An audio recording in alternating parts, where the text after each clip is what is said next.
Hello students, আজ আমরা present continuous সম্বন্ধে জেনে নিই। প্রেজেন্ট কন্টিনিউয়াস টেন্সকে আরেকটা নাম দেওয়া হয়েছে, এটার নাম হলো প্রগ্রেসিভ টেন্স। প্রগ্রেসিভ টেন্স, ঠিক আছে। এবার জেনে নাও প্রেজেন্ট কন্টিনিউয়াস টেন্স কখন হয়। যখন বর্তমান সময়ে কোনো একটা কাজ চলা বোঝাবে তখন সেটাকে বলা হয় প্রেজেন্ট কন্টিনিউয়াস টেন্স। এটাকে ইংরেজিতে বললে এরকম হবে an action going on at the time of speaking,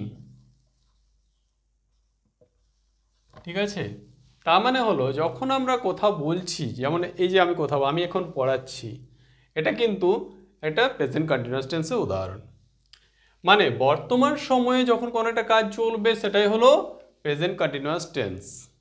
আর যারা বাংলা থেকে ইংরেজিতে ট্রান্সলেট করবে তাদের বোঝার আরও সুবিধার জন্য আমি এটা বলে দিই, যখন ক্রিয়াপদের সাথে ছি, ছে বা ছেন এগুলো যোগ থাকবে তখন সেটা প্রেজেন্ট কন্টিনিউয়াস টেন্সে ট্রান্সলেট করতে হবে, ঠিক আছে। এবার দেখে নাও এর ট্রান্সলেট করার নিয়মটা কি। জাস্ট প্রেজেন্ট ইনডিফিনাইটের মতোই এখানে প্রথমে সাবজেক্টকে লিখতে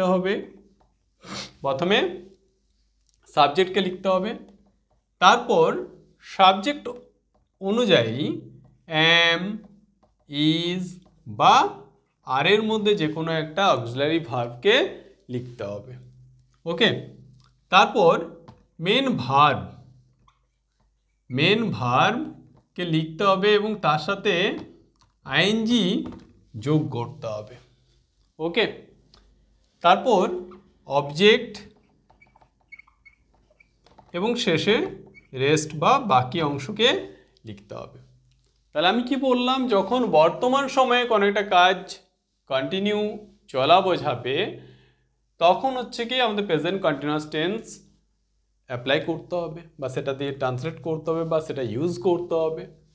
এবার আমি বাংলা থেকে বোঝার সুবিধার জন্য বলে দিচ্ছি, যখন ক্রিয়াপদের সাথে ছি, ছে বা সেন এগুলো যোগ থাকবে তখন প্রেজেন্ট কন্টিনিউয়াস টেন্স নিয়ম অনুযায়ী ট্রান্সলেট করতে হবে।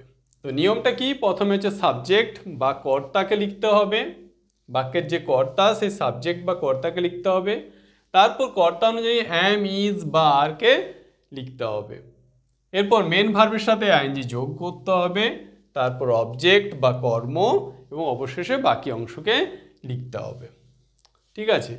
এবারে এই যে অ্যাম, ইজ, আর কখন বসে এটা নিশ্চয়ই তোমাদের জানা আছে, ঠিক আছে। থার্ড পারসন সিঙ্গুলার নাম্বার হলে ইজ বসবে, এরপর অ্যাম বসবে, আর বাকি সকল ক্ষেত্রে কি বসবে, আর। আর কি বললাম, থার্ড পারসন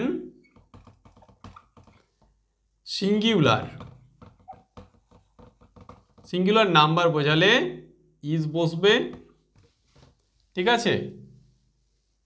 ফার্স্ট পারসনে যে আই আছে এরপর অ্যাম বসবে এবং বাকি সব ক্ষেত্রে কি বসবে, আর বসবে, ঠিক আছে। এরপর কয়েকটা উদাহরণ দেখে নাও, যেমন দে আর প্লেয়িং নাও, ঠিক আছে। দে আর প্লেয়িং নাও, দেখো লক্ষ্য করো এই যে সাবজেক্ট মানে তারা এখনো খেলছে, খেলাটা কন্টিনিউ চলছে, তাই না। তাহলে এই কন্টিনিউয়াসের রুলস ফলো হবে। সাবজেক্ট অক্সিলারি ভার্ব বসেছে, দেখো অ্যাম, ইজ, আর এর মধ্যে, এটা থার্ড পারসন পুরেল নাম্বার তাই আর বসেছে। এরপর দেখো মেন ভার্ব প্লে, তার সাথে আইএনজি যোগ হয়েছে এবং রেস্ট অংশ বসেছে, দে আর প্লেয়িং নাও। এবার আমরা যদি এটাকে বাংলায় বলি তারা এখন খেলিতেছে, দেখো এটা বাংলাতে হবে তারা এখন খেলিতেছে, এই দেখো লক্ষ্য করো ছে আছে, দেখো তখন কিন্তু আমাদের এই একইভাবে হবে, এই যে ছি, ছে বা ছেন এগুলো ক্রিয়াপদের সাথে যোগ থাকবে, এটা মাইন্ডে রাখবে। প্রথমে রুলসটা অলরেডি আমি ডিসকাস করে দিয়েছি, তাও আরেকবার বলে দিচ্ছি আমি। An action going on present time of speaking, মানে বর্তমানে আমরা যে সময় কথা বলছি সেই সময় যদি কোনো কাজ চলা বোঝায় তাহলে প্রেজেন্ট কন্টিনিউয়াস টেন্স অ্যাপ্লাই করতে হবে। এক্ষেত্রে বোঝার সুবিধার জন্য তোমাদের কতগুলো ওয়ার্ডস আমি লিখে দিয়েছি, যেগুলো থাকলে জেনারেলি প্রেজেন্ট কন্টিনিউয়াস টেন্সে টেন্স হয়। যেমন দেখো, now, at present, at the moment, this morning, ঠিক আছে?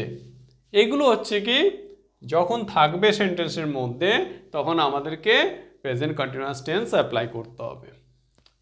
এবার দেখো, যেমন হি ইজ রিডিং নাও, এ দেখো নাও আছে, এটা প্রেজেন্ট কন্টিনিউয়াস টেন্স। আর রুলসটা কি বলেছিলাম, ফার্স্ট সাবজেক্ট, তারপর অক্সিলারি ভার্ব, তারপর ভার্বের সাথে আইএনজি যোগ। ওকে, পরেরটা দেখো, he is teaching now, same now আছে। তারপর দেখো, সি ইজ নিটিং, এ দেখো knitting, K N I T, এটা হচ্ছে মেন ভার্ব নিট। এবার দেখো, এটা মনোসিলেবিক ওয়ার্ড, শেষে কনসোনেন্ট, তার আগে ভাওয়েল এবং তার আগে কনসোনেন্ট আছে। যখন এই টাইপের মনোসিলেবিক ওয়ার্ড হবে তখন তার সাথে আইএনজি যোগের সময় শেষের অক্ষরটাকে রিপিট করতে হবে, ঠিক আছে? এই টাইপের ওয়ার্ড যেমন দেখো পুট, এটাও দেখো একটা monosyllabic word, consonant, vowel, consonant, তাহলে এটাও হবে পুটিং, মানে শেষের যে লেটার সেটা রিপিট করতে হবে, শেষের কনসোনেন্টটাকে রিপিট করতে হবে। তাছাড়াও দেখো সুইম, এটাও তাই। এই টাইপের আরও কিছু ওয়ার্ড আছে, তোমরা এটা মনে রাখো, মানে ওয়ার্ডটাকে মনোসিলেবিক ওয়ার্ড হতে হবে এবং সেটা হচ্ছে কি শেষে কনসোনেন্ট, ভাওয়েল এবং কনসোনেন্ট এই ফরম্যাটে যদি থাকে তখন সেই ওয়ার্ডের সাথে আইএনজি যোগের সময় লাস্টের যে কনসোনেন্টটা থাকবে সেটাকে রিপিট করতে হবে। আর এই প্রসঙ্গে আরেকটা বলে দিই, যখন শেষে ই থাকবে, যেমন ধরো রাইট, মুভ, এই যে ভার্বগুলো, এই ভার্বগুলো শেষে দেখো ই আছে, যখন এদের সাথে আইএনজি যোগ হবে তখন কিন্তু এই ইটাকে ওমিট করতে হবে, ওমিট মিন্স বাদ দিতে হবে। এর সাথে যখন আইএনজি যোগ হবে তখন হয়ে যাবে রাইটিং, দেখো ই কিন্তু বাদ হয়ে যাচ্ছে, বা মুভ যেটা দেওয়া আছে এটাও হবে মুভিং, এই ই কিন্তু আর বসবে না, এটা ওমিশন করতে হবে, ওকে, বা বাদ দিয়ে দিতে হবে, এটা মাইন্ডে রাখবে। শেষে ই থাকলে এটাকে রিমুভ করতে হবে বা ওমিট করতে হবে। আর যদি এই ফরম্যাটে থাকে, মনোসিলেবিক ওয়ার্ড হয় এবং কনসোনেন্ট, ভাওয়েল, কনসোনেন্ট এই ফরম্যাটে থাকে তখন শেষের যে কনসোনেন্ট সেটাকে কিন্তু রিপিট করতে হবে, এগুলো মাইন্ডে রাখবে। এরপরে চলে আসি আমরা রুল 2A। দেখ, to express a temporary action, temporary মানে কি, যেটা কিন্তু পার্মানেন্ট নয়, মানে সাময়িক কোনো একটা কাজ বোঝাতে আমরা প্রেজেন্ট কন্টিনিউয়াস টেন্স ব্যবহার করি। কীরকম সাময়িক কাজ, দেখো, I am living in a rented house, এই দেখো আমি এখন একটা রেন্টেড হাউস, রেন্টেড মিন্স ভাড়া বাড়িতে থাকছি, দ্যাট মিন্স এটা কিন্তু পার্মানেন্ট ইফেক্ট নয়, এটা হয়তো একটা টেম্পোরারি থাকছি, হয়তো যেমন আমি এখানে কাজের সূত্রে এখানে রয়েছি, তাহলে এখানে তো আর বাড়ি বানানো সম্ভব নয়, আমার তো অলরেডি একটা বাড়ি আছে, তাই না? তাহলে সেখানে একটা টেম্পোরারি আমি একটা রেন্টেড হাউসে থাকছি, তাহলে সেক্ষেত্রে আমরা প্রেজেন্ট কন্টিনিউয়াস টেন্স ইউজ করতে পারি। বা দেখো, he is studying English this days, this days মানে এখন, হ্যাঁ, সে ইংরেজি পড়ছে, এই দিনগুলোতে বা কয়েকদিন ধরে, বিগত কয়েকদিন ধরে সে ইংরেজি পড়ছে, তাহলে এটাও কিন্তু একটা টেম্পোরারি অ্যাকশন, তাই না? তাহলে এই যে টেম্পোরারি অ্যাকশন যখন বোঝাবে তখন সেটাকে এক্সপ্রেস করার জন্য আমরা প্রেজেন্ট কন্টিনিউয়াস টেন্স অ্যাপ্লাই করব। দেখো রুল নাম্বার 3, এখানে বলা হয়েছে কোনো ফিউচারের, নিয়ারেস্ট ফিউচারের কোনো ফিক্সড প্ল্যান বা প্রোগ্রামের কথা যদি বলা হয় তাহলে সেটা প্রেজেন্ট কন্টিনিউয়াস টেন্সে অ্যাপ্লাই করতে হবে। ঠিক যেমনটা আমরা বলেছিলাম প্রেজেন্ট ইনডিফিনিটের ক্ষেত্রে, সেক্ষেত্রেও কোনো নিয়ারেস্ট ফিউচারের কোনো ইভেন্ট বা ফিক্সড প্রোগ্রাম বা ফিক্সড প্ল্যান সেটা কিন্তু প্রেজেন্ট ইনডিফিনিটেও করা যায়।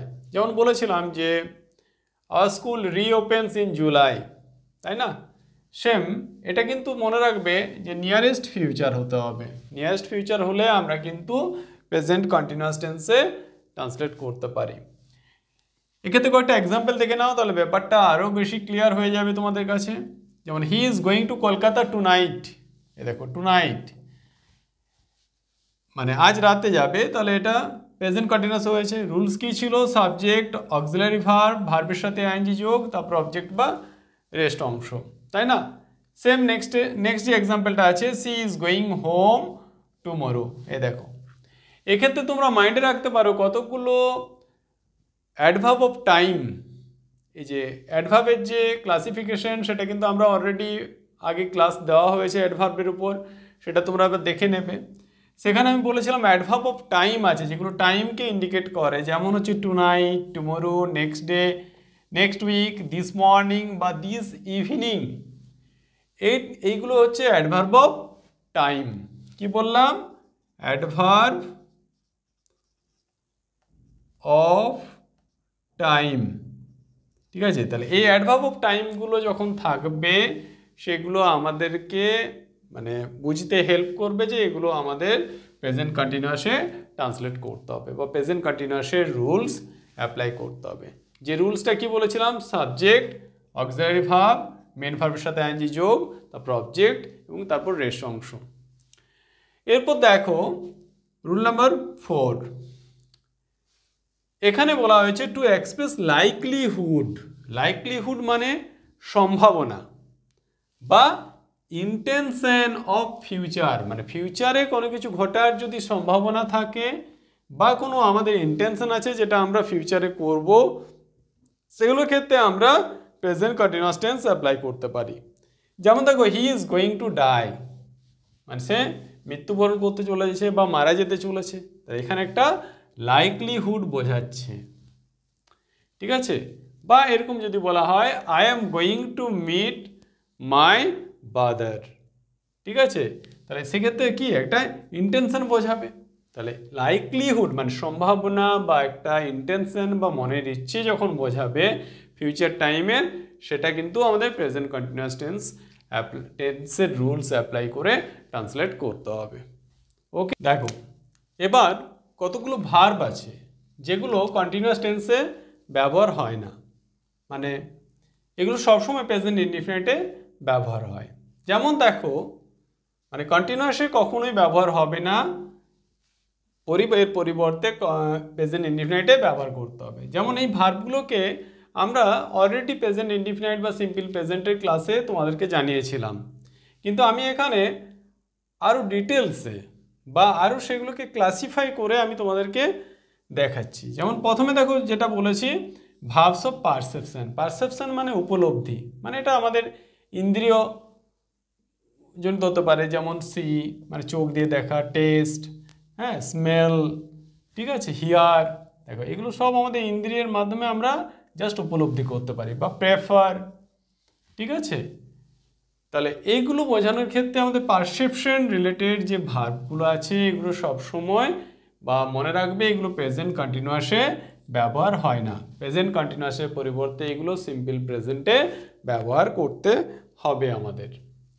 তারপর দেখো thinking process related verb, think, know, mean বা মাইন্ড, এগুলো সেম। তারপর দেখো এই যে যেমন থিঙ্ক, আমরা যখন বলি I am thinking about the matter, এটা হয় না, I think about the matter, তাই না? তারপর দেখো no, I am knowing this incident, এটা হয় না, আই নো দিস ইনসিডেন্ট। তারপর দেখো মিন বা মাইন্ড, এগুলো প্রত্যেকটাই কন্টিনিউয়াসে ইউজ হবে না, এগুলো কি কোন টেন্সে ইউজ হবে? কন্টিনিউয়াসের পরিবর্তে প্রেজেন্ট ইনডিফিনিটে ইউজ করতে হবে। এরপর দেখো ভার্বস অফ পজেশন। পজেশন মানে কি? যেগুলো আমাদের সাথে সম্পর্কিত বা আমাদের যেগুলোর উপর আমাদের অধিকার আছে। যেমন দেখো ওন, ওন রিলেটেড আমি একটা উদাহরণ এখানে দিয়েছি। হি ইজ ওনিং এ কার হয় না, তার পরিবর্তে কি হবে? হি ওনস এ কার, দেখতে পাচ্ছ? তাহলে পজেশন রিলেটেড যখন হবে, আবার এই দেখো হ্যাভ, এক্ষেত্রে মনে রাখবে যেমন আই এম হ্যাভিং টি, এটা কিন্তু কারেক্ট, ঠিক আছে। মানে যখন হ্যাভিংটা, তোমরা নিশ্চয়ই জানো যে হ্যাভ ভার্ব ইট, ড্রিঙ্ক বা আরও অন্যান্য কিছু ক্ষেত্রে বোঝানো হয়, ব্যবহৃত হয়, বোঝানোর জন্য ব্যবহৃত হয়, তখন কিন্তু আমরা এর সাথে আইএনজি যোগ করতে পারি। কিন্তু যখন পজেশন বোঝাবে, যেমন I am having this house, এটা হবে না, আই হ্যাভ দিস হাউস। তাহলে মনে রাখবে যে পজেশন যখন বোঝাবে তখন কিন্তু এটা প্রেজেন্ট ইনডিফিনাইটের রুলস হবে, তার সাথে আইএনজি কখনোই যোগ হবে না। কিন্তু যদি ইট, ড্রিঙ্ক ইত্যাদি সেন্সে ব্যবহার হয় সেক্ষেত্রে কিন্তু আমরা আইএনজি যোগ করতে পারি। তারপর তো বিলংটাও তো পজেশন, এখানে পজেস আছে দেখো, এটাও কন্টেন মানে পূর্ণ থাকা। এগুলোর ক্ষেত্রে কখনোই কন্টিনিউয়াসের ব্যবহার হবে না এই ভার্বগুলো, প্রেজেন্ট ইনডিফিনাইটে আমরা করতে পারি।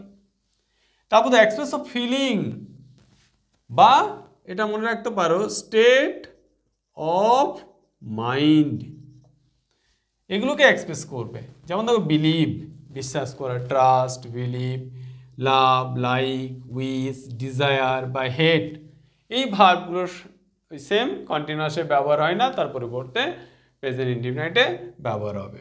এছাড়া আরও কতগুলো ভার্ব আছে দেখে নাও, look, appear, seem, affect, cost, require, become, stand, এগুলো প্রত্যেকটাই কি কন্টিনিউয়াসের পরিবর্তে প্রেজেন্ট ইনডিফিনাইটে ব্যবহার করতে হবে। দেখো আমি কয়েকটা এক্সাম্পল দিচ্ছি। The rose smells sweet, is smelling হবে না। We hear the bell, we are hearing the bell, এটা হয় না, উই হিয়ার দ্য বেল। এই যে এটা বললাম, this house belongs to me. তাহলে তোমাদের অবশ্যই এই ওয়ার্ডসগুলো মাইন্ডে রাখতে হবে এবং এগুলো পারলে তোমরা নোট ডাউন করে নেবে এবং মনে রাখার চেষ্টা করবে, তাহলে কিন্তু ব্যাপারটা অনেকটা ইজি হয়ে যাবে। কারণ এই ভার্বগুলোর থেকে তোমাদেরকে অ্যারোর কারেকশন দিতে পারে বা ওই ফিল ইন দ্য ব্ল্যাঙ্কস এগুলো দিতে পারে, তখন কিন্তু তোমাদের খুব হেল্প হবে। ঠিক আছে, আজ এই পর্যন্তই প্রেজেন্ট কন্টিনিউয়াস নিয়ে আলোচনা রইল। তোমাদের যদি ক্লাসটা ভালো লাগে তাহলে অবশ্যই তোমরা লাইক করবে, তাই না, এবং তোমাদের মতামত কমেন্টে জানাবে। আর যারা এখনও আমাদের চ্যানেলটা সাবস্ক্রাইব করনি তারা এই ধরনের ইংলিশ গ্রামারের উপর যে রেগুলার ক্লাস যেগুলো দেওয়া হচ্ছে সেই ক্লাসগুলো পাওয়ার জন্য এবং আমাদের সাথে ইংরেজি গ্রামারকে আরও ভালোভাবে শেখার জন্য তোমরা অবশ্যই আমাদের চ্যানেলটাকে সাবস্ক্রাইব করবে এবং তোমাদের পরিচিতদেরকেও এটা সাবস্ক্রাইব করতে বলবে।